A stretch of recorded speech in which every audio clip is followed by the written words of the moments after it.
Allora, siamo qui con BPTV, mister Mangone. Mister, meglio di così, era difficile cominciare con un paio di dati. La Castellanzese prima di questa gara era la squadra peggiore per rendimento e la Pro Palazzolo era la migliore, e alla fine invece è stato quasi il carattere, il cuore della Castellanzese, ma anche un ottimo secondo tempo. Come giudica la prestazione dei suoi? Hanno fatto una grande partita sotto il profilo della tensione, anche del gioco. Sapevamo di affrontare una squadra forte, quindi bisognava mettere in campo quelli che potevano essere i nostri armi per salvarci. Quindi grande determinazione, grande concentrazione, abbiamo cercato anche di giocare, di proporre qualcosa di importante perché non si poteva venire qua solo a difendere. Devo dire che i ragazzi ci hanno messo tutto, mi hanno seguito da quando sono arrivato, quindi il merito principale è il loro, poi adesso vedremo come andrà il proseguo del campionato.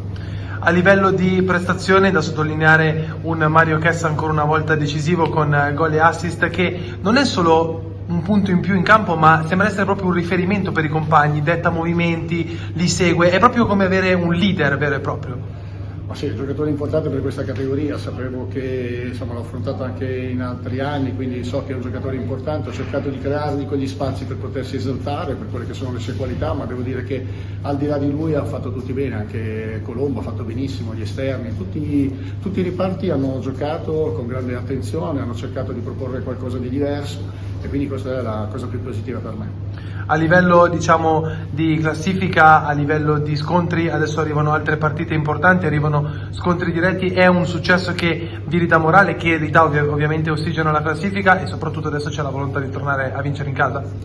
Ma sì, è una partita che ci dà 3 punti, questi sono importanti, adesso poi penseremo alle prossime partite, ma come dicevo prima dobbiamo giocare partita dopo partita, non possiamo pensare di fare scalette o di fare tabelle, dobbiamo affrontare la partita che ci aspetterà domenica con questa attenzione e concentrazione. Se facciamo una prestazione poi alla fine della partita vedremo come è stato il risultato. BPTV con mister Didu dopo Pro Palazzolo Castellanzese 1-2. Mister, la gara era cominciata come meglio non si poteva immaginare, 1-0 dopo pochi minuti, poi nel finale di primo tempo la Castellanzese ha dato l'impressione di essere comunque in partita con quel tiro di Chessa disinnescato da Raimondi. Che cosa è successo a inizio ripresa più che altro? Guarda, l'analisi della partita è abbastanza semplice, secondo me siamo scesi in campo molto motivati, volevamo portare subito la gara dalla nostra parte, ci siamo riusciti, l'abbiamo fatto bene sia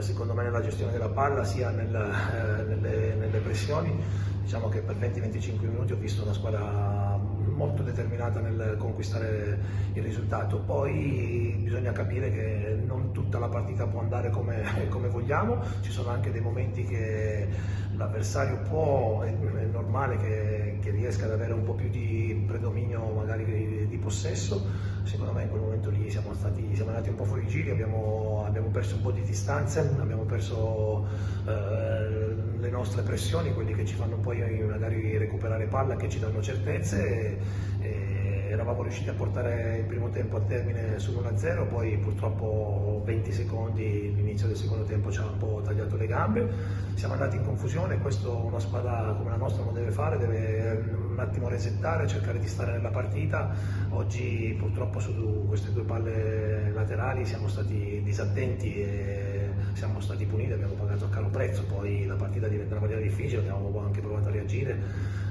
con 4 attaccanti, non ci siamo riusciti a portare a casa almeno un punto, ma bisogna resettare velocemente questa partita,